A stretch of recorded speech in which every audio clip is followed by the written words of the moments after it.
Well, good morning, good afternoon, and good evening, everybody, wherever you are in the world, and welcome to the latest in our webinars. And thank you very much to Stream Marine for their support, the Stream Marine Training Group for their support with regards to this webinar. The webinar today, we're now an hour and a quarter of presentations and also Q&A on the title of A Sustainable Future, How Can the Industry Prepare for the Green Revolution, and what lessons have been learned so far, have we learned so far? Just before we introduce the panelists, I'd like to say a warm welcome to the delegates who are starting to come into the webinar.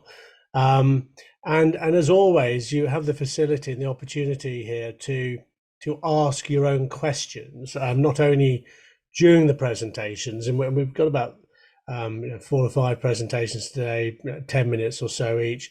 And you can use a Q&A facility at the bottom of your screen there, as well as a chat facility. Please fire some questions through. We will have a Q&A at the end. And also, if there are some pertinent questions coming up relating to a particular presentation, I will actually fire them in before then inviting the next panelist. But we do have a lot on today, and again, just really might as well get going with it. And thank you very much indeed. I'm going to hand over now to Martin White, CEO of the Stream Marine Training Group, who will give a brief introduction on Stream Marine and get the ball rolling. So Martin, without any further ado, over to you, sir. Yep, thanks very much, Sean, and welcome everyone, and thank you for joining today. This came about, I guess, from engagement within the industry and talking to multiple different people across the industry with alternative fuel chips. So I'll give you a little bit of an introduction to myself. And we put together a team of panelists who will present today, as Sean said. So I'm Martin White. I founded nearly 10 years ago now the Stream Marine Training Group. It started off with safety training, basically mandatory legislation around the STCW content. We progressed into more technical training. And along that journey, we arrived into the alternative fuels market back in 2016. When I look back, it was 2016, we gave the first courses around the alternative fuels market and what was coming, what change we could see coming within the industry. And that led on to the IGF code, of course, coming in and to force through the IMO, which led on to us running the first IGF code courses in the UK and in some other parts of the world. And for example, last year, the company has been going through rapid expansion. We issued about 12,000 marine certificates. So just coming up to our sort of, well, closing in on our 10th year since I started the founding idea to now issuing about 12,000 certificates across the industry, across multiple different areas. But the alternative fuels one in particular, I guess, is one that we've really focused in on. And you'll hear more about that today from a couple of the team members that are on the call. But what we very soon realised with our industry from initial engagement back in 16, 17, was the training was just one part of it. And to prepare the fleet and to prepare the competencies around the fleet, we had to have multiple industry engagement. And that's the journey that I guess we started off with. So that was engaging externals to the maritime industry to provide us, I guess, expertise around what was liquid natural gas, for example, gasification of the industry, hydrogen, ammonia. We can talk about fuel cells as well. And so really bringing that part in and then working with the different stakeholders in industry, whether it be flag state, port state, class, manufacturers, engineering, technologists, insurance sector, and really helping companies prepare the full safety management system, ecosystem to start. They're very proud to say the first seafarers that were trained here in the UK were trained by ourselves. We're very proud to say we've been working with industry for a number of years now to prepare the fleet. And that's not just with the seafarers, it's also with the stakeholders on the shore side. It's also with stakeholders who would be involved with the actual operation of the ship. Including the team actually in the procurement process and when they were procuring vessels and looking at what their market was doing in terms of moving towards a technology. I think if there's one thing we can all agree is it's coming fast and it's being pushed down as directive from the UN through the IMO into the maritime industry with those directives, and we're all learning. So the whole industry for the first time is looking to refuel the world fleet. And that comes with its challenges. And we're engaged across multiple factions of industry in order to help address those challenges with the sector, including sharing. What we're finding is a lot of the industry, because it's so new, it's not just a new technology, it's a complete new design phase that the industry is going through.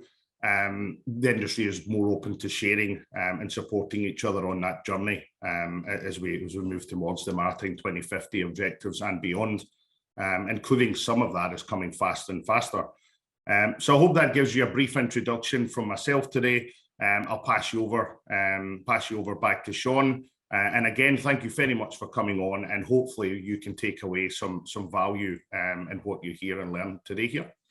Thank you very much indeed, Martin, and you set the ball rolling nicely there. And I think really this whole issue of, looking at the environmental issues that we're facing as an industry and how we can prepare for the green revolution, I think is going to be important. And I'm going to be interested to sort of to listen to the different perspectives that are going to be coming out today. I'm going to now hand over to Tony and Hout, Director of Stream Marine and Technical. And Tony, if you can introduce yourself, and you've got a presentation. I think you want me to I'll do the sharing for you, so no problem. But I'll put it up. If you can introduce yourself, so that'd be excellent. Yeah, so my name is Tony Hout. I'm one of the directors with Stream Marine and Technical side. We do consultancy, also a lot of new construction and the training. So my background is Chief Engineer ETO. Been working for many years in the industry on different types of ships, from cruise ships to fishing vessels to container to gas tankers. And that's it.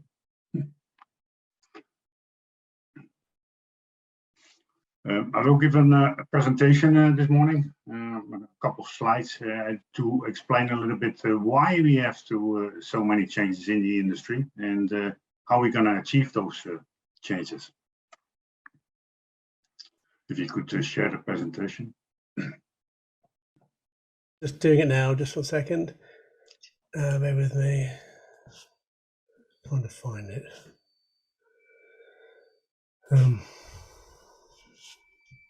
Right.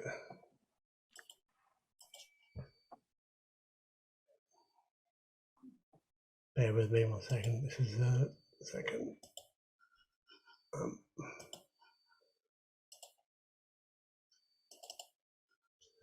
Right, that should be on there now.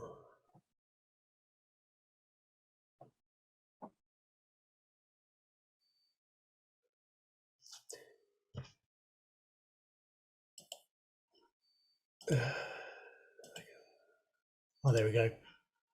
Right. Can you see that now, Tony?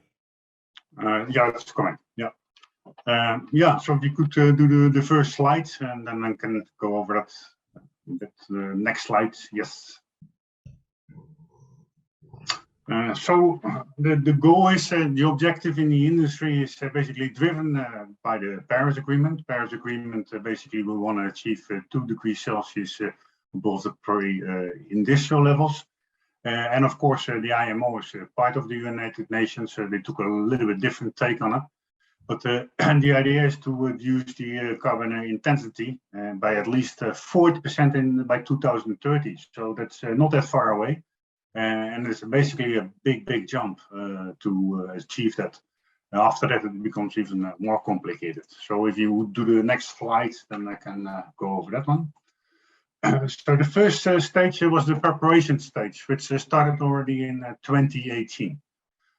Short time measures, basically the energy efficiency, the SEAM measurements and reporting, and the LNG preparation that started in 2018, and that's basically phased out after 2023, where we're going to the implementation stage. Implementation stage, also if you could trip the slide, so if you move to the next slide, basically 2 items are already coming into effect, which is the energy efficiency index for existing ships, EEXI, and the carbon intensity indication for existing ships, but also for design. So then it becomes an EETI. And if you could go to the next slide, and I will explain a little bit about this and the reasoning behind it. So the energy efficiency existing ship index basically is driven by CO2, energy saving, gross tonnage, and vessel speed. So this is basically calculated by a very long formula.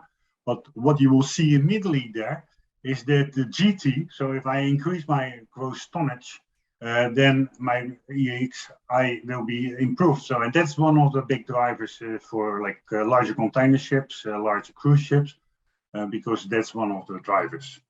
The ship speed is very important as well, but you see that the ship speed, when it increases, also increases the CO2 emission. So we need to be careful what we do. So if you could go to the next slide, then I can basically just fill also the CO2 emission by equipment. So they look at each type of equipment. So that's not only the engines, but also the other items on the ship.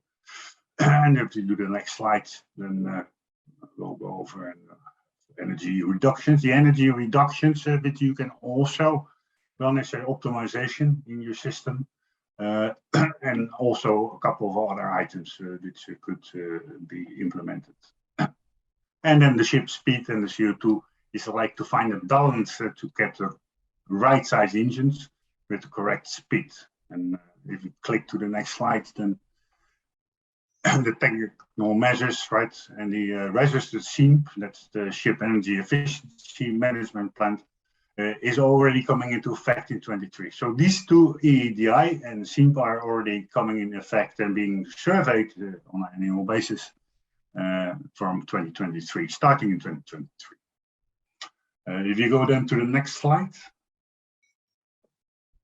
the carbon in the intensity indicator is basically a little bit like how the washing machine as well, when you buy a new washing machine, has a rating. So you get a rating A, B, C, D, and E. And if you do the next slide, I will explain it a little bit. So it's the CO2 emissions over a year produced. The capacity and the gas, so there's like a formula where like there's certain items are being modified, but it depends a bit on the ship type. And then the distance traveled per year, and the correction factor. Now, the correction factor is, of course, like designed for which ship it is, because in certain, if you look at the carbon index, if I have a large capacity, total distance traveled, means that the CII is very well good, but it can also be on the other side when I do not travel too much. Actually, my CII index is very high. So what the problem is here is that, of course, companies who are hiring a ship or getting a ship operational or basically operating a ship, they want to have, of course, a good image, and they want to aim for the highest, of course. You see also brands like brands who transporting by container, and they would like to have this carbon index as low as possible. If you do the next slide, I will show you as well what the problems are.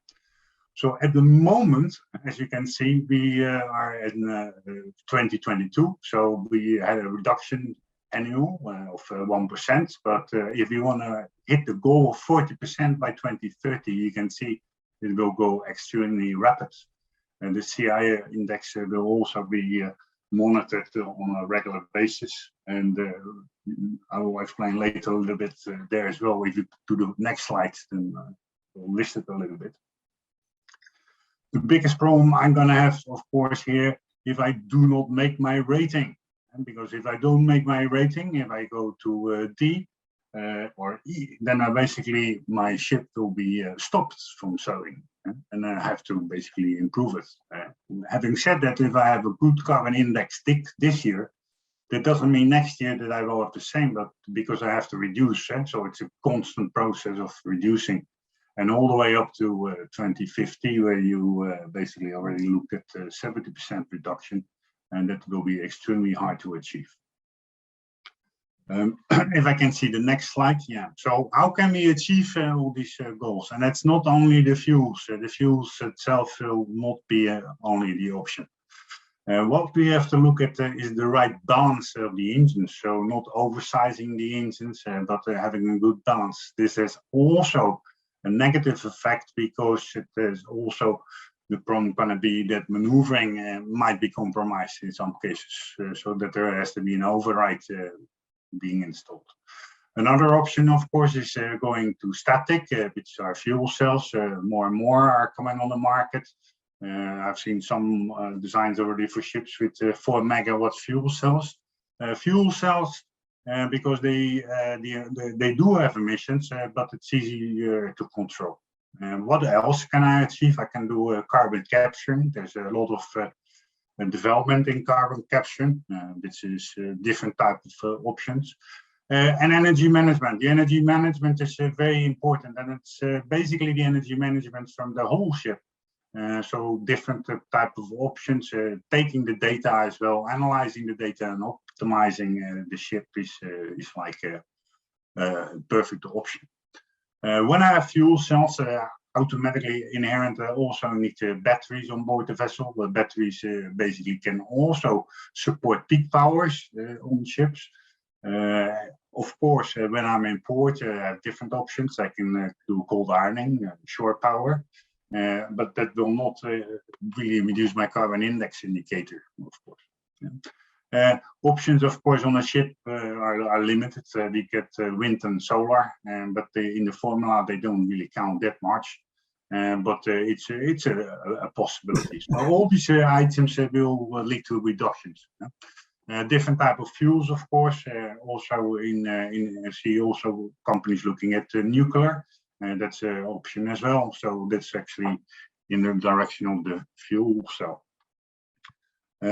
Yeah, that is more or less it. And I hand it over back to you, Sean.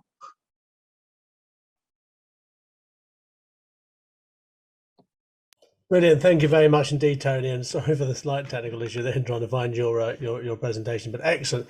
I mean, I think it's a great chance here to really explain the issues they're facing the industry moving forward. And as I said, just a reminder to our delegates coming in, if you have any questions on the presentations, please feel free to put them through on the Q&A element there. So Tony, thank you very much. We will come in and touch on some of the points a little bit later after you've heard the rest of the presentations. I'd like now to hand over to Patrick. Patrick Lawson-Earley, Technical Authority, New and Alternative Fuels at Stream Marine. So Patrick, if you can just talk a little bit about yourself and then also your presentation. So over to you, sir. Okay, thanks very much, Sean. Patrick Lawson-Earley, Master Mariner, Tanker Master, Fleet Superintendent for LNG tankers, LPG tankers, offshore marine, small-scale LNG, and many other areas. And now Technical Authority for New and Alternative Fuels for Stream Marine, which means I'm one of the more senior instructors in alternative fuels and take on some of the consultancy work and similar. So I'll just put a small presentation together, basically regarding the challenges of training for the future and sustainable growth and reduction of emissions in the shipping industry in the future, which I will share with you, hopefully.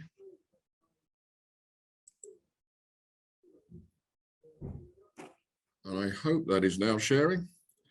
It should be. So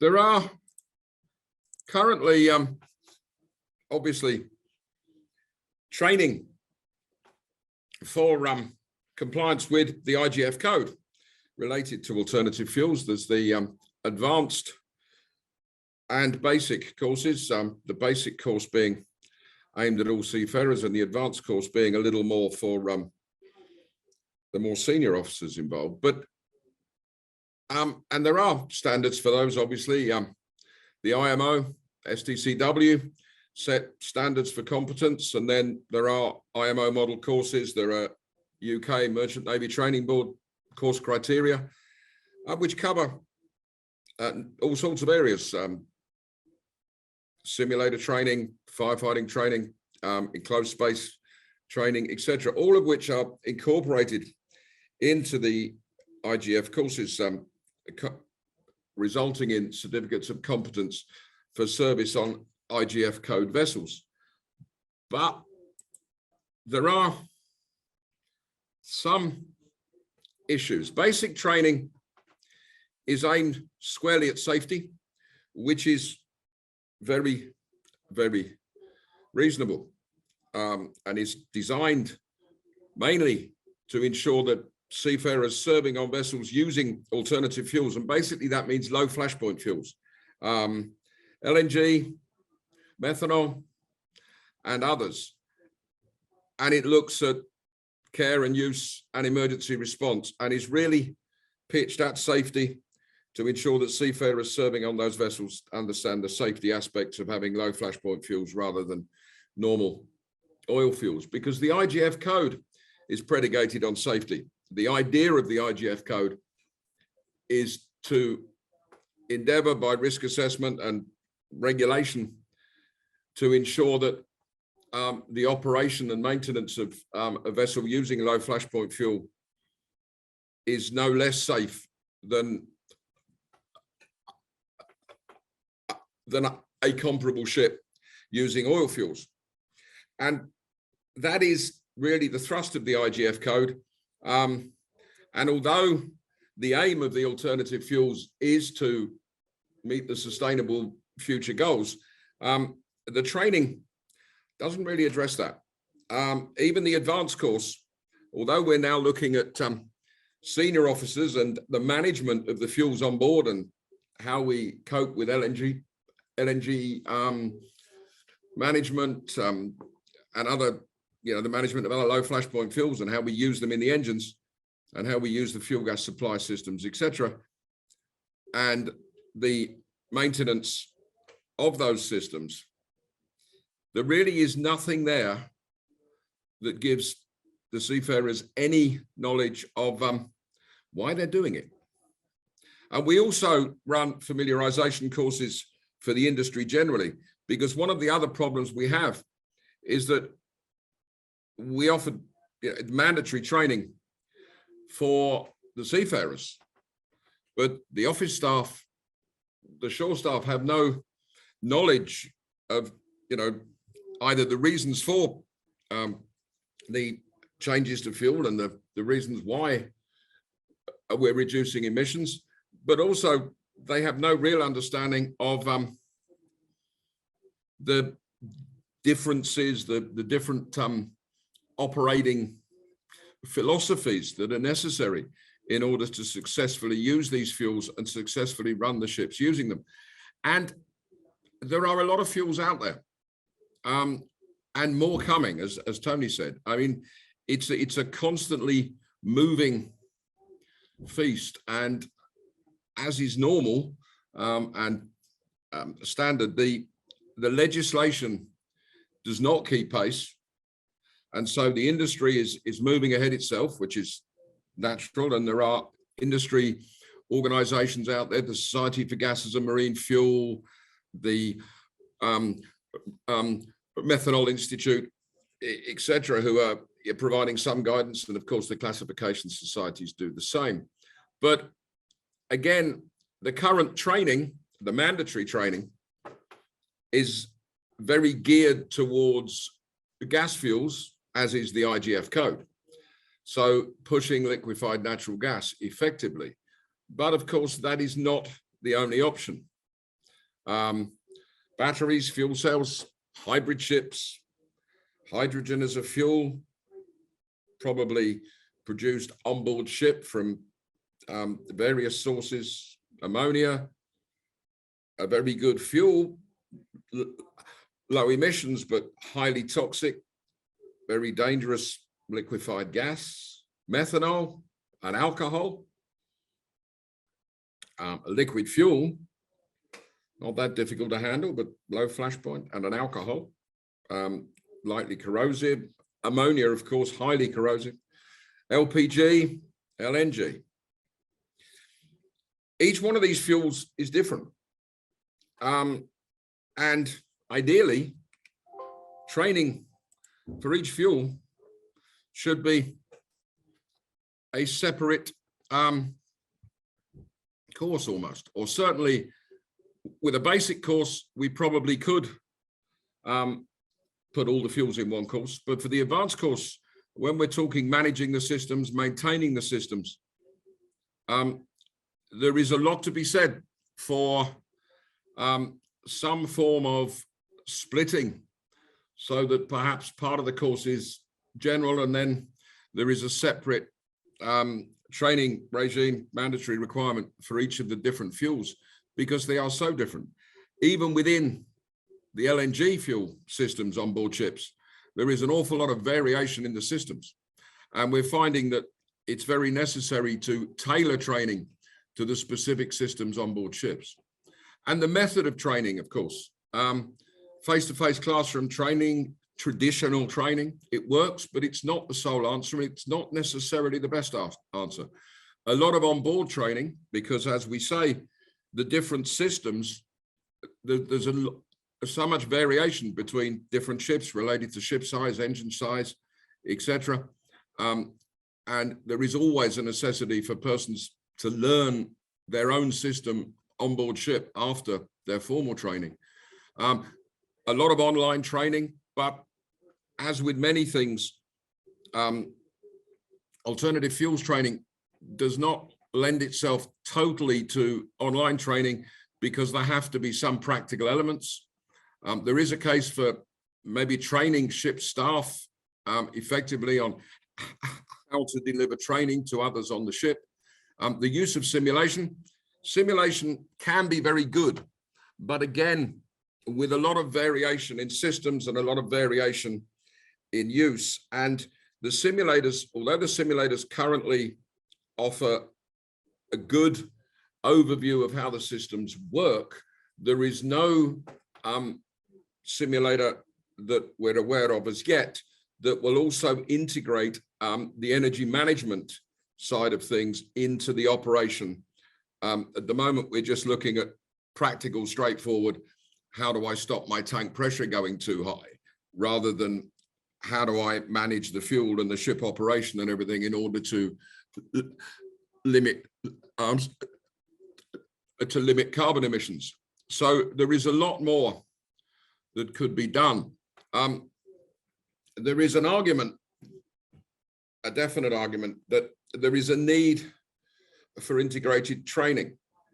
We're bringing in an awful lot of new things into the industry, an awful lot of new technologies to meet goals, but not necessarily explaining to the seafarers on the ships, or in some cases the shore management, as to why this is being done and what we're actually trying to achieve, what the industry is hoping to get out of this, what the targets are.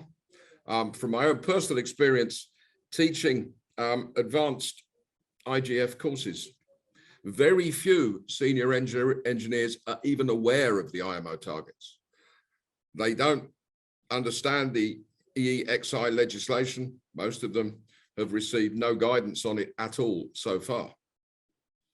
So the training needs to be integrated. We need to have everybody in the industry understanding not only what they're required to do, but why they're doing it, and how new fuels, new technologies, and so on will assist us and will enable the industry, hopefully, to meet those goals. Because if we don't move forward in a clear and with a clear strategy and a way of training, introducing things like the energy management training and so on into a junior engineer officers, and obviously junior officers generally, because masters need to understand as well, they're the liable ones, and the companies, because it's not only, we're not doing this just, we're doing it because we have to comply with legislation. Yes, the industry's got to meet the IMO targets, But from the seafarer's point of view, there needs to be a much wider understanding of why we're doing it and how we're supposed to do it and what we are trying to achieve. Because seafarers need to understand, you know, why are we cutting emissions? What happens if I spill my low flash point fuel, my LNG fuel? Why is a methane emission bad? Why are we using ammonia as a fuel? What benefits does it have? And then possibly looking at changes to current certification and endorsements to demonstrate those seafarers who are trained on particular fuels, particular systems, particular operating methods, particular ship types, similar to the way the tanker industry is currently organized, but moving that to other shipping as well, but trying to avoid specialization, because one of the other problems we have is officers who spend their entire career on one type of ship and then are coming across new systems and new experiences which are not part of their ongoing plans. So that's my take on it. Training is vital, because if we're going to achieve what the industry is trying to achieve, we have to train properly. We have to come up with a means of ensuring that our seafarers are competent, and particularly manning reductions. Ultimately, we're looking at something like probably AI ships, automated ships, unmanned ships, autonomous vessels. But the training still needs to be there in order to run even those ships. Thank you very much. I'll hand you back to Sean. Thank you very much indeed, Patrick. If you just unshare, then I will do. yeah, lovely. Just one point there. I mean, you know, you talked about the plethora of different alternative fuels. You know, people in the industry, and they are split between ammonia or methane, or you know, hydrogen would be nice, but you know, or somebody said to me last week, you know, the amount of energy that's needed to produce, you know, a ton of ammonia is significant, you know, so is it cancelling itself out? Is enough known about these fuels for us to be able to train the seafarers? And are today's seafarers agile enough to be able to take on that training? Is enough known? Yes, because I mean, certainly regarding the hazards and so on, yes, definitely. We've been carrying them as cargoes for a significant period, so we've got that knowledge. But are the seafarers agile enough? Some are, definitely. I would say probably the majority are. But the training does need to include the why and the how and the what are we trying to do. The safety aspects are well covered, and that is relatively easy, but that doesn't mean that they're going to operate the ships in the manner required to create a green future. Right. Okay. Well, good food for thought there. Thank you very much indeed, Patrick, and we'll have some more questions in about 20 minutes or half an hour or so. I'm going to hand over now to Tony Linden, second Tony on our lineup today, Maritime Area Manager for DNV. Tony, you're going to talk a little bit about the DNV's perspective on the alternative fuels industry. So if I can hand over to you, sir, and I think you're going to take over the sharing capability as well. So that'll be good. Absolutely. Thank you, Sean. Thank you. So good morning, everyone. My name is Tony Linden. I'm the area manager for DNV here in the UK. And I will now just share my screen. Hopefully that will work nicely. Here we go. Okay, hopefully you can see those slides nicely. So yeah, good morning, everyone. Pleasure to be here. As we've heard already today, it's very clear shipping has to decarbonize. But the pace and direction of that transition is quite unclear. We've heard about the plethora of different fuels and options. So the intention really of this presentation is to try and understand some of the drivers that will ultimately determine what the future fuel mix will look like, and I'll focus on things like the fuel availability, the technology, and the infrastructure that will drive those changes. How do I go down the screen? There we go. All right. So it's very clear then that there's pressure coming from all sides. We've heard a lot about the regulatory aspects this morning, IMO and EU, but there's also pressure from financiers and charterers to push for faster progress on decarbonisation. And arguably the regulation is not keeping pace with society's push on this. Where we are right now, 2022, we see this as a working year. We're making the preparations for EEXI, CAI, which the gents before have already explained nicely. And next year we see the actual implementation.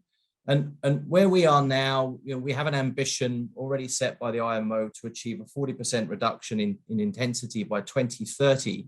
And based on our calculations, that means 5% of ship fuel by 2030 will need to be carbon neutral already. Furthermore, we know the IMO has ambitions to strengthen the regulations even further. We don't know exactly what they will look like, but there's a number of working groups working on this now. But we know that there are developments both on an IMO GHG standard to address the well-to-wake emissions of fuels, and that's in parallel to the Fuel EU Maritime initiative, which we also expect. Furthermore, cargo owners are pushing to get to net zero faster. Many think the ambition of 50% by 2050 doesn't go far enough, and they want to see zero emission shipping by 2050. And increasing the access to capital. If you want finance for your ships, it depends on the strong environmental credentials. So what we can see is the pressure is on. The pressure is on to build and run compliant low emission vessels. This page here, this slide here really gives you a holistic picture of how all those regulations come together to tackle the emissions of ships. So if you look at the top left, you can see the EU emissions trading system and the so-called market-based measure being discussed by IMO. These are forms of taxation which will look at the aggregate emissions of shipping companies and impose some form of taxation on those carbon emissions. If we go across to the right-hand side, you can see Fuel EU Maritime and Global GHG Fuel Standard. The Fuel EU Maritime is proposed by EU and the GHG Fuel Standard by IMO. These are measures that will address the well-to-wake GHG intensity of the fuel itself. Very important. It's no good burning methanol on a ship if it's been produced using fossil fuel, right? So we have to look at the well-to-wake if we're really going to tackle emissions truly. If we look down on the bottom left, you can see reference to CII. You can see also the SEMP and the EEDI and EEXI, which have already been discussed. And CII addressing the operational measures, SEMP plans for continuous improvement, and then EEDI, EEXI, the inherent design, the inherent efficiency of the design of the vessels themselves. So there's the holistic picture. The good news is that the transition has already started and it's actually accelerating. So we're already on the right road. If you look at the numbers so far, the share of ships on order with alternative fuels has tripled since 2019. So actually, if we look at in terms of ship numbers, 21% of the order book today, about 1,050 ships, are vessels on alternative fuel. If you look at it in tonnage in GT terms, it's even better. It's about 33% of the total order book. And that shows that it's really the larger vessels that are adopting these new fuels or alternative fuels sooner than the smaller vessels.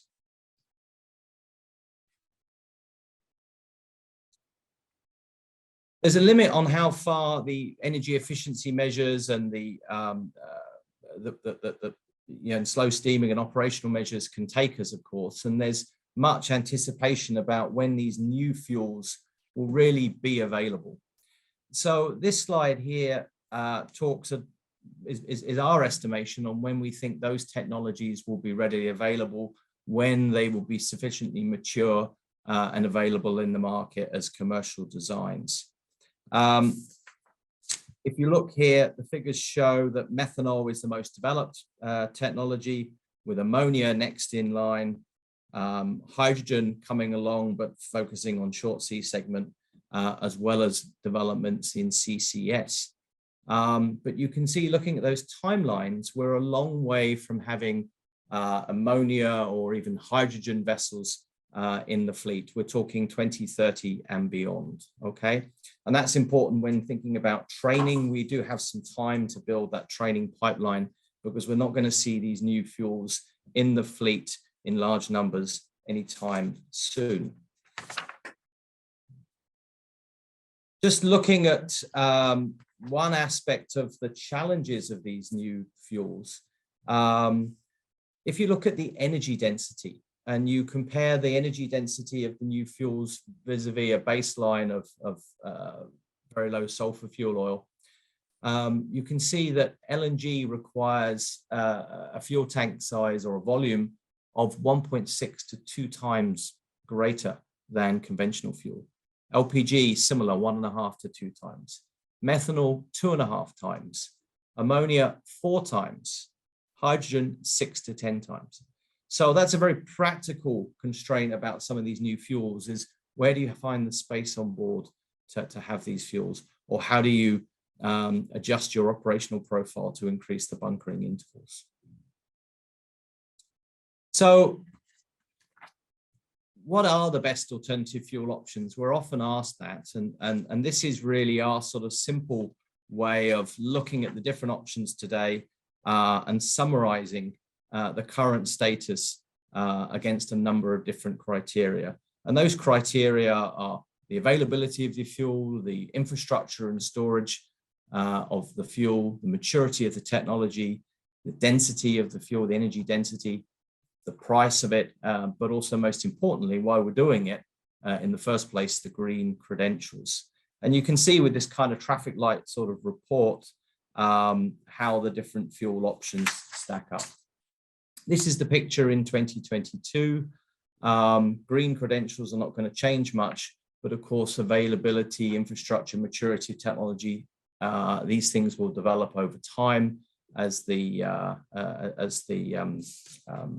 progress is made with the new fuels.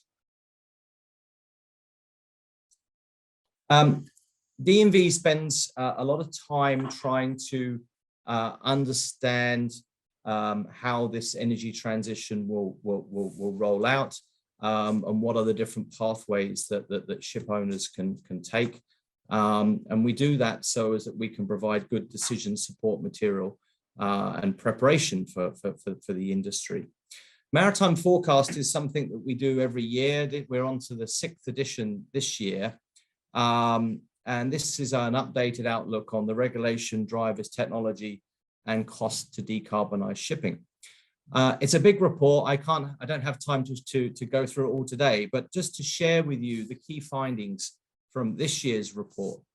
The fuel transition in shipping is accelerating, and key fuel technologies needed will be available in 3 to 8 years. The fuel transition at sea hinges on developments on land. Fuel availability becomes a key challenge. The transition requires large onboard investments, but even greater onshore investments. The future fuel mix is highly dependent on fuel price and policy ambitions. Ship owners need plans that reflect uncertain futures and fuel flexible solutions, providing robustness and reducing carbon risks.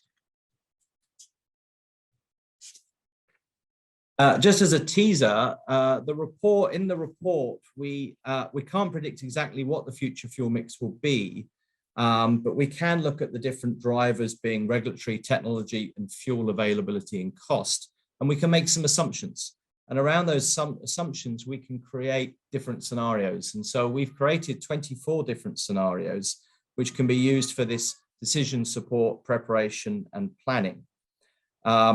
The scenarios are based on 2 pathways: the current IMO pathway, 50% reduction by 2050, and a more ambitious pathway to fully decarbonization by 2050. In each scenario, we have an advantage to one fuel family with a corresponding disadvantage to the other two. If you're interested, please download the report. You can go through those different scenarios and try to see how the future might look according to what your assumptions and predictions are for the future. Worth a note that you know, in D&V we often talk about the 2 Ds, decarbonisation and digitalisation. Just talking about digitalisation as a key driver for decarbonisation, we can learn a lot from other industries, most notably aviation, oil and gas industry. There's a lot of efficiencies that can be gained from digitalisation, not only in the operational phase of the vessels, but also in the design of those ships to make them ever more energy efficient.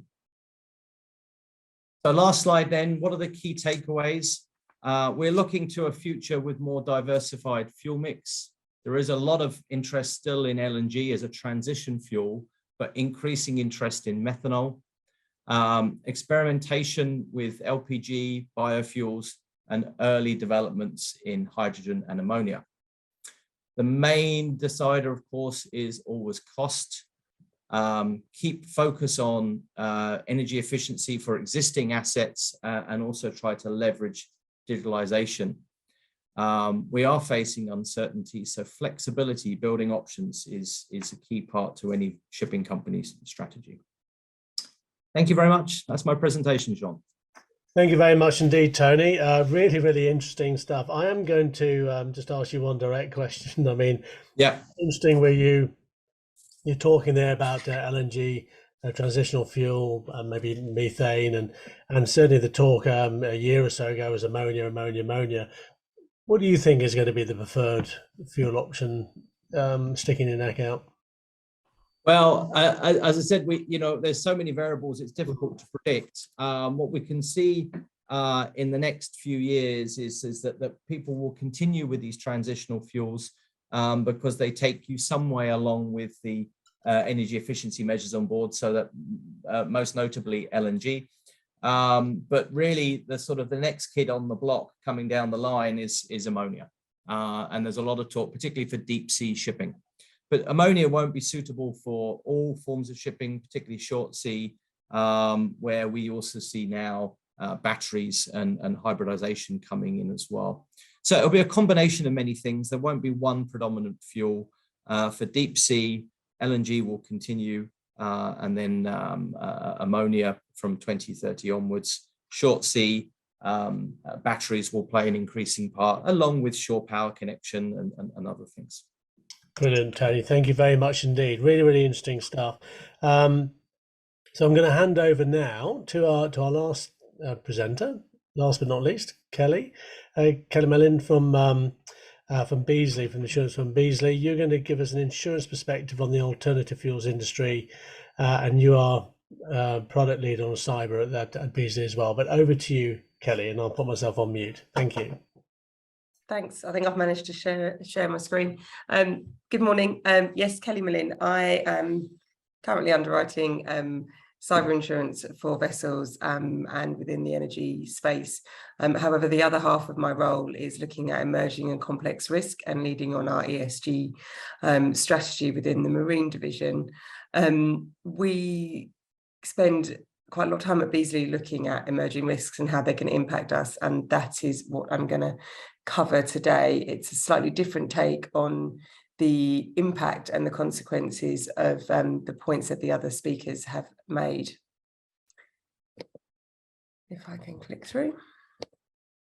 So I'm just going to give you a bit of insurance context. I hope nobody minds a quick one-on-one on how insurance is supposed to work, because that's where the problems will come for insurance coverages that clients and ship owners will be able to get if we don't manage the transition to net zero appropriately.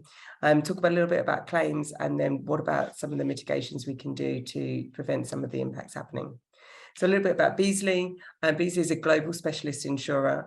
We write insurances from marine, hull and machinery right through to cyber, through to D&O, property. So we have specialist insurance in a number of areas, and we do participate in insurance for approximately 20% of the ocean going trade. It is a significant part of our portfolio, and one that we're very proud of. And so we need to make sure that we're keeping up with the trends and the changes in technology as we move through the next few years. So in terms of insurance and how insurance is intended to work, there are typically two different types of events. There's attritional events. So these are events that happen relatively frequently to one or two ship owners. They are breakdowns, they are running aground, they're unlikely to be total losses. And then you get systemic events. These are events that will hit a number of people at the same time and cause significant losses. Typically, traditionally, those were CAT events, natural catastrophes, weather events, but moreover, we're starting to see sort of cyber systemic events. Now, when we think about pricing and managing our insurance portfolio, we have to predict and identify what the factors are for each of those elements. It can look like this. So figures are for illustrative purposes only, 100 being 100 pennies in every pound of your insurance premiums. We do have expenses, we have premises, they have to pay me and others. Then the purple block here is showing attrition. In an ideal world, we'll be paying attritional claims and we'll be storing a proportion of that income to deal with any catastrophic events that would impact us. And quite typically, we store those catastrophic events over a number of years. So it might be something that hits every 4 years or every 10 years. And then hopefully at the end, we have some earnings out of the top. Now, what can happen is that the attritional frequency goes up more significantly, and that is what we're trying to identify as what the impact on attritional will be when we move to alternative fuels. Because what we don't want to happen is that the attritional gets so high that we can't manage our CAT portfolio, and I'll talk about why that might be now. So when it comes to existing hull and machinery claims, this is a very simplified claims table by volume, but I think it's important to show that this is our current claims for the last rolling 12 months. That total losses is a very small amount of what we're seeing. The primary amount, the primary claims are from that attritional perspective. So those hull and machinery part losses, sorry, I've skipped too far forward. Those attritional losses that we're seeing that are linked to the running of a vessel, the operation of a vessel, the safety management of a vessel. And those are potentially areas where, as has been discussed today, there isn't significant knowledge, or there's going to be multiple fuels used across fleets, potentially across insureds, and that will lead to potentially more significant or a rise in claims. When there's a change or a rise in claims, we call it claims inflation. If you think about the cost of a traditional fuel pump versus the cost of a LNG fuel pump, what the availability of those replacements are and the expertise to do that, you'll see how a claim is effectively potentially 10 times more expensive going forward. Whenever there's anything that happens quickly in the world, and as the speakers have talked about, the level of change that's required, the amount of vessels that are on order on alternative fuels, and the percentage that we need to get to by 2030 to meet the IMI guidelines, that speed creates an additional issue. As people move to do things quickly before the experience is there, then we can lead to more significant issues. We are seeing claims. So we are seeing those early starts of changes in claims and claims frequency and the attrition that we're seeing. Obviously, there's been very public losses in relation to car carriers linked to electric cars. We're seeing salvage delays in terms of are salvagers able to deal and manage with these events. Now that significantly increases our losses. As you know, with a hull and machinery policy, we will pay for salvage, for sue and labour in order to prevent a total loss. But if that is unsuccessful, we will also pay for a total loss. So we need to be really, really driving to ensure that salvage firms and those dealing with events when they happen are able to mitigate those total losses. And then lastly, the one that's starting to emerge this year is increase in fires upon super yachts. We've seen a few where we've had a couple of vessels in port, and that has spread to other vessels. And primarily, the number of these, over 50% of these have been linked to fuel cells, typically lithium and the chargers used in the water toys on board these vessels. So we're already starting to see an increase or a change in the claims pattern associated with the change in technology. And that's what we're looking to dive into when it comes to the alternative fuels. Why is it important? We need to start to predict where the areas and where the risk areas are coming from so that we can support clients and ship owners. If we blindly go into this change in claims, we will see a significant impact. So what's going to be driving the concerns? As I mentioned, are there the expertise to refit the fuel pumps? How available are they? And what is the delay going to be? So are you going to have a loss of hire or a loss of availability of vessels because the expertise they're waiting to get into the right port or into the right yard in order to have those repairs fixed? What is the availability of the technology? And then lastly, what is the cost of that technology in general? So those are the three things we need to consider as a market. Otherwise, we might see that this relatively balanced future could end up being very much more extreme. And if we see attrition going above 100, which means we're then not covering our losses out of the insurance premiums, you will have insurance companies pulling out of the marine world, potentially just pulling out of alternatively fueled vessels, which would be extremely damaging for the speed of the transition. We don't want to penalise those that are moving and adopting alternative fuels. And ultimately, that will lead to increased costs of insurance policies and a sudden increased cost in insurance policies, which from our kind of climate responsibility perspective will again slow down the transition. If people are paying for higher insurance premiums, that money, that capital is not available to invest in new and alternative fuels. So we're very, very keen to make sure that we understand the risk associated with alternative fuels and are taking steady steps to both ensure that the insurance coverage is sufficient, is paid for sufficiently, but also that we can feed back any experience that we're having back into the marine and ship owners so we can mitigate those losses early on. It's not typical for an insurance company to do that predicting, but as I said, supporting and understanding the risk mitigations helps us support those that are on an earlier transition path rather than penalise those. That's it. I kept it brief. I know we're at the end, so I didn't want to go over. I hope that's all right, Sean, and I'll pass back to you. Thank you very much indeed, Kelly. Very, very interesting. And it's interesting there when you're talking about, the need to predict what claims and what the future claims and where they'll come from. And indeed, I attended a conference about 5 years ago looking at game changers within the P&I sector. And we talked about the Costa Concordia. We talked about these big casualties. Nobody even mentioned anything like a COVID pandemic coming along, which completely scuppered everybody. When you're looking at that, and you mentioned battery fires, and I know something that's key as far as training is concerned. What are the game changers in this sphere? Would you say, as far as the insurance sector is concerned, when you're doing your predictions, what is this thing that you are actually hoping doesn't happen but could happen? Would you say? I think I'm accepting that it will happen rather than hoping that it won't.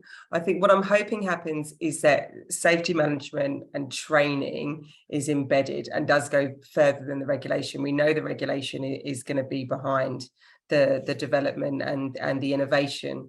And so what I'm hoping is that insurance market can feed into that ecosystem by understanding what's on order, understanding the nuances and difficulties with each of the fuel types, and asking the right questions at the time of underwriting that identifies and promotes the need to understand how to manage the incidences.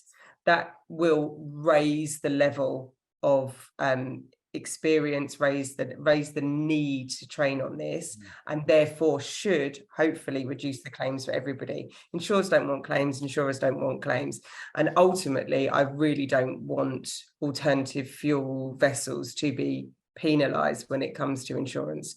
Typically when anything is new and we're not experienced in understanding how that's going to play out, there is a reluctancy to move forward and insure it. And I think when it comes to the whole transition and moving towards the IMO target and the broader net zero UN targets, we need all of the players, including the financial services markets, to work together.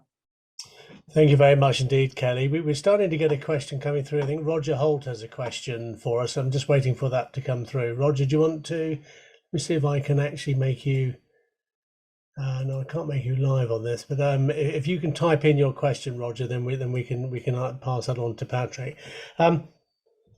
Coming now and opening now up to debate and bringing in the panelists here. We've got 15-20 minutes here of a good Q&A, and also to all the participants as well. We've heard a lot going on today as far as the alternative fuel situation is concerned. But coming back to that whole point about with the subject of the debate itself, how can shipping prepare for this, taking into consideration regulatory pressures, market pressures, first adopters, laggards, the way the industry is moving? Who's going to be driving that change, whether it's the shipyards or the traders or the finance houses? What are the challenges facing the industry now moving ahead? And what situation are we going to be seeing shipping achieving its goals, 2030 and 2050 goals?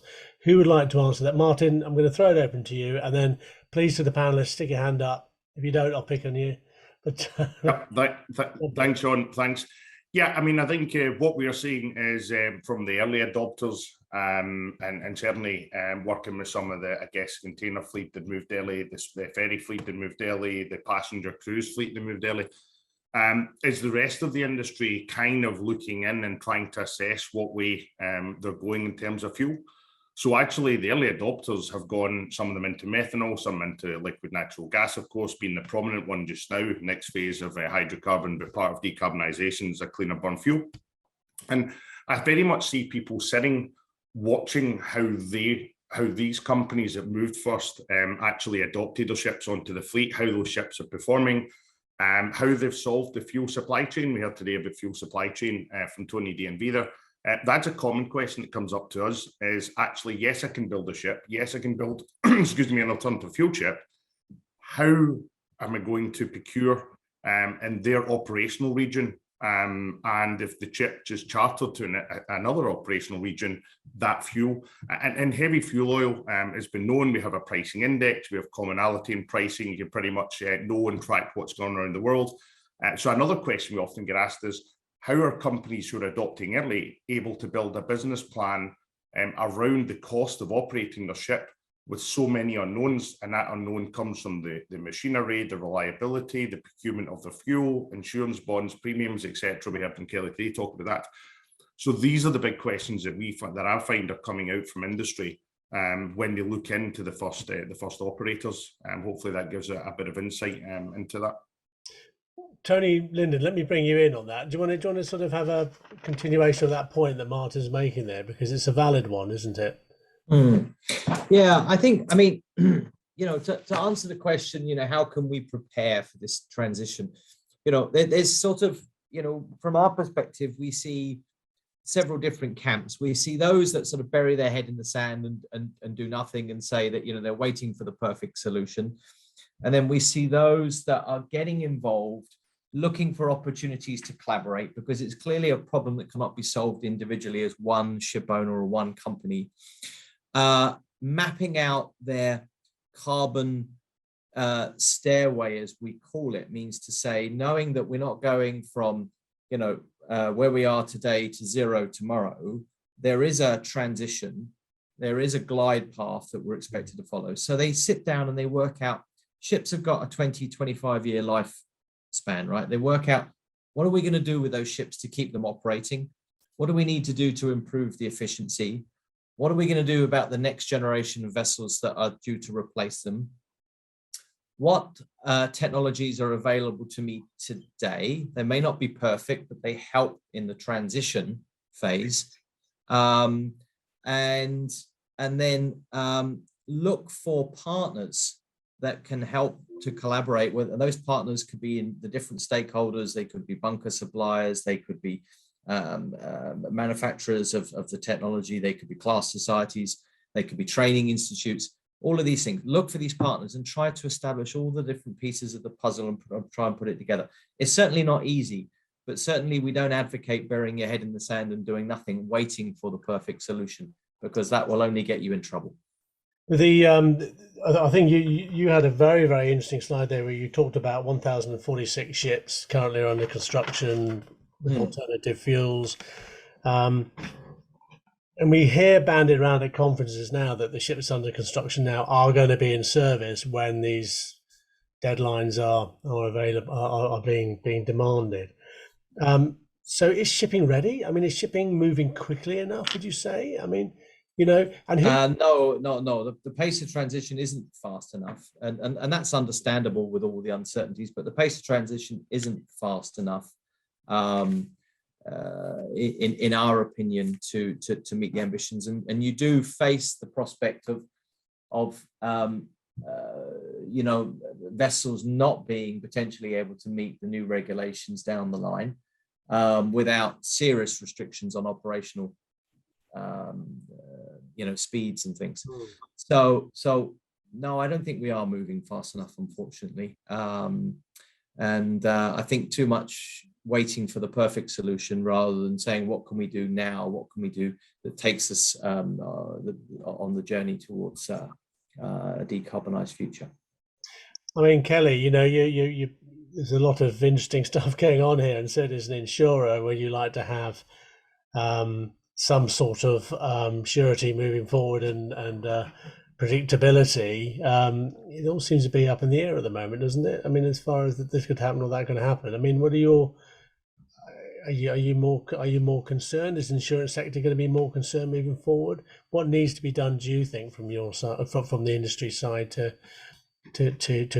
meet these goals? And you are on mute. That's it. I think.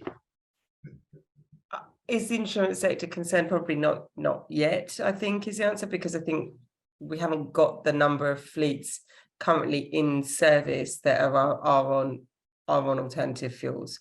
So we haven't got the volumes yet to create concern.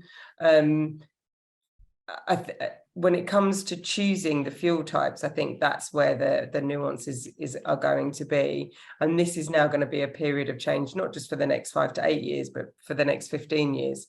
Because I think, as Tony was saying, is people are waiting for the perfect solution, which isn't going to come. So eventually people are going to have to realize they're going to make that first step. And that will be a transition. It will be a transition fuel. It won't be the ultimate end goal. And then we will have to do it again. So I think it's just ensuring, if you ask me what I'd like to see, I think it's ensuring more open and general collaboration across industries so that we can all support each other in knowledge. It's not something anybody's done before, but it's something we're going to be all involved in for the next foreseeable future, for the next decade. Bringing in Martin and Patrick very much on the training side, when there's so many options available and the industry's moving in different speeds and what have you, you got to, and training providers like yourselves have got to adjust and be very agile in the training courses and the facilities you have that you can offer the market. I mean, what do you say are the challenges, but also the opportunities moving ahead on all of this? Do you want to start, Martin? And then Patrick, if you can then maybe answer Roger Holt's very good question. I know you've replied to him personally, but we'll come on to that in a second. But over to you.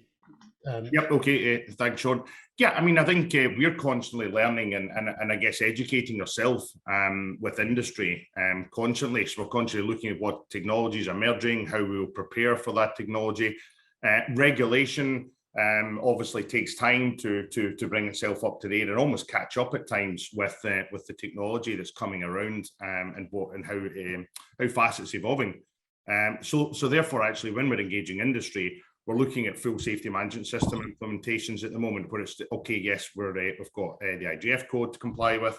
There's additional training required for that particular type of vessel, that particular type of fuel. Patrick alluded to that earlier, type-specific training.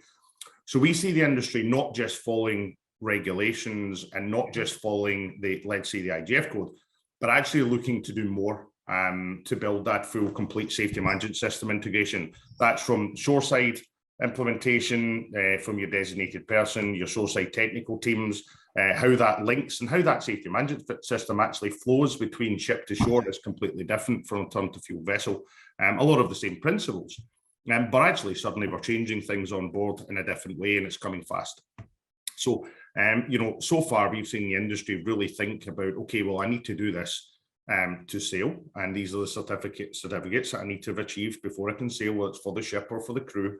But actually, this is so new to everybody. We're going to go above and beyond and actually do a whole complete safety management system integration pack when it comes to training, including getting more specific about how their ships in particular actually operate. So we've seen that across LNG fleets with different technologies. We've seen it across the dual fuel hydrogen vessels that we're trained towards, the battery fuel cell vessels we're trained towards. So there's a lot in the mix there. So it's getting the overarching piece for compliance, but actually it's a lot more than just the legislation part that we see as required now in industry. Thank you, Martin, and also acknowledging that Mr. Linden has to go in a couple of minutes, so no problem, Tony. And thank you very much for your contributions today. Patrick, do you have anything to add to what Martin's saying there? Not a great deal. I mean, Martin's covered it fairly well, but yes, I mean, we have seen a lot of the companies are willing to do more, going above and beyond, and I think that's really necessary. Cost, as Roger said, just answering Roger Hout's question directly, I mean, it is a problem. Obviously, simulators cost money. Having system-specific simulators would cost a lot more. Doing specific bespoke courses, whether on board ship or in the classroom or wherever, all cost more money and take more. I mean, nothing comes for free, but I think most of the companies are taking on board the fact that they simply have to bear that cost as part of a risk reduction exercise. This is new technology, and ideally the industry-wide, driven perhaps by insurance, perhaps by P&I, perhaps by just general competitive factors, and being able to say that our company's green and therefore, you know, we look better. Certainly the cruise industry and the ferry industry have that driver also. It does make a difference, and the companies are operating, they're trying to make their operating systems work, and they're trying to come up, and they're looking at their complete safety management system as a whole, and that is the solution. But it's gonna be an ongoing change for a long time yet, as everybody said. I mean, one word that's come through here is collaboration, and I think you know, that's quite a key thing, and I'm seeing this in a number of areas of debate within the industry. Are we getting enough collaboration within the multi-sectoral sector of the industry that we love ship and we call and love as shipping? Are we getting enough collaboration, Patrick? And then maybe, and now I need to bring Tony in as well. Tony, you got your hand up. Let me just get Patrick to answer that point, and then I'll come. I don't know. There is some, definitely, but there probably could be more. I mean, the industry organizations, you know, I come from the tanker industry, where we've got SIGTO and we've got OCIMF and we've got those sort of organizations, and the Chamber of Shipping, both the ICS and the UK Chamber of Shipping, has done some work on this, I know, and has instigated a few things, but perhaps there does need to be more. We have the SGMF, obviously, but that is the society. A gas is a marine fuel. It doesn't cover the other fuels. It's a debatable point, but I do believe there should be more collaboration, and perhaps it's a role for the Chamber of Shipping or perhaps for some other organisation. Okay. Tony, you had your hand up very patiently there, so let me bring you in. Yeah, no, the first one I want to say, sometimes people don't realize, but on some of the ships they have multiple fuels. So there's already ships on the market which have LNG, of course, methanol, because with the methanol they make hydrogen to get the fuel cell and to create syngas. So those systems are quite complex. Most of them are still in test modes, but that's also the future, these hybrid fuels. So you have multiple fuels on board, which has an additional complication, of course. Yeah. The SGMF, we focus on LNG, but we have been with many work groups making guidelines, but we also work on the hydrogen and the methanol. We have some projects as well, pilot projects, work groups now with methanol coming, and the hydrogen we have already introduced. So we look at the similarities between the products and the difference as well, how ports have to handle it, how they manage it, and how the bunker operations and the port authority deal with these type of things. Because there's a lot of items still not resolved. So it's, for instance, impossible to dry dock a ship with LNG in the UK at the moment. So it takes a lot of like local councils and organizations to get everything in ticking, so to speak, with these new fuels. The one thing that's been very clear to me today is the massive amount of work that the shipping industry is doing as far as meeting its obligations. There's no doubt about it. Looking at the alternative fuels, looking at the training, how it can be implemented. Martin alluded to the infrastructure. That's a key thing, absolutely key thing. If you want to bunker your fuel with ammonia, where can you do it, and can you do it with ease as part of your routes? But one thing that shipping is very, very bad at is selling its story.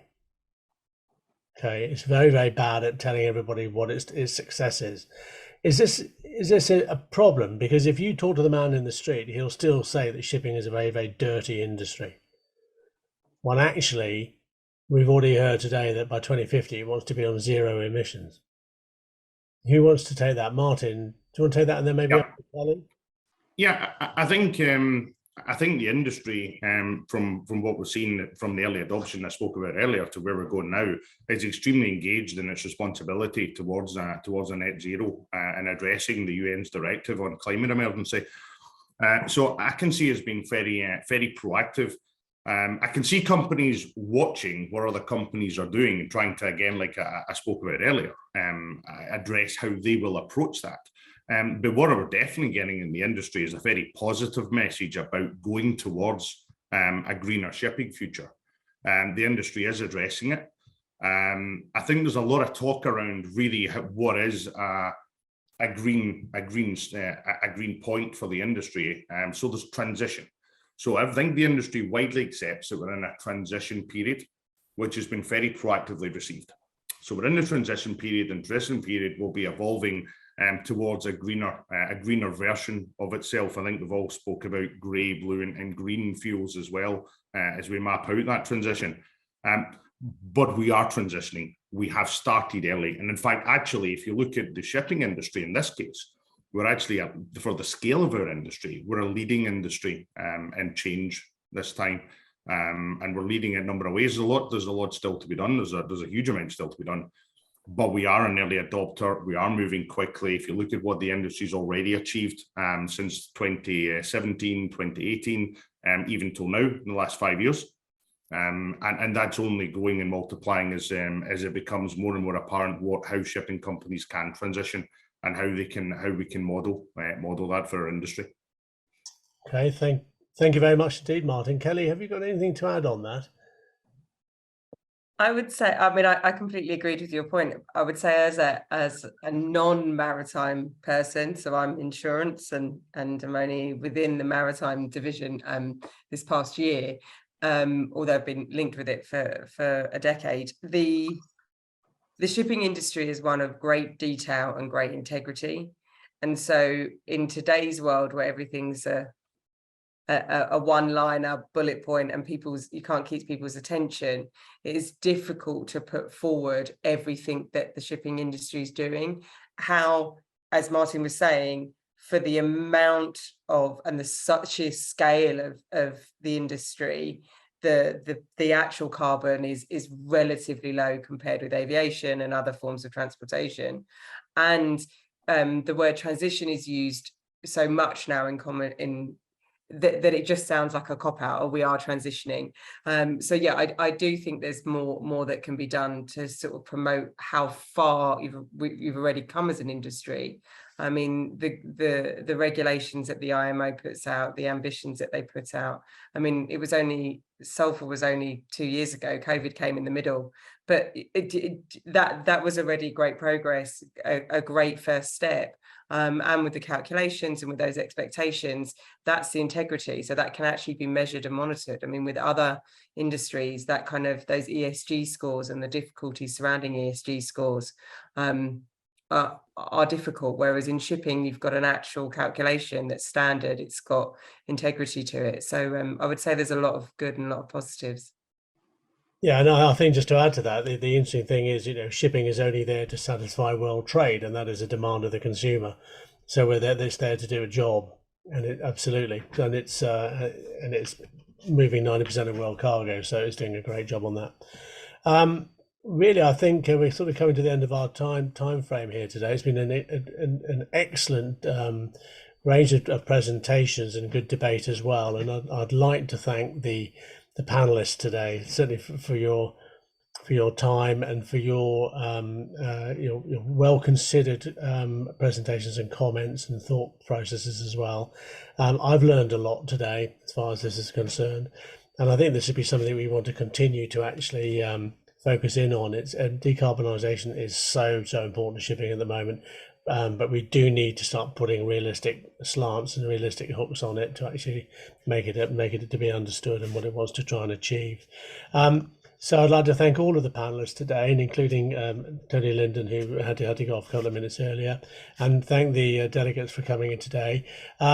Today's debate has been video recorded, and I say it will be edited down and then sent out to all of the Ship Management International readers, digital readers, about 5,500 of them, and then it will also be covered in the next issue of the magazine editorially. But I'd just like to say thank you very much indeed, and an excellent debate today. So thank you very much. Thank you. Thank you. Yep. Thank you.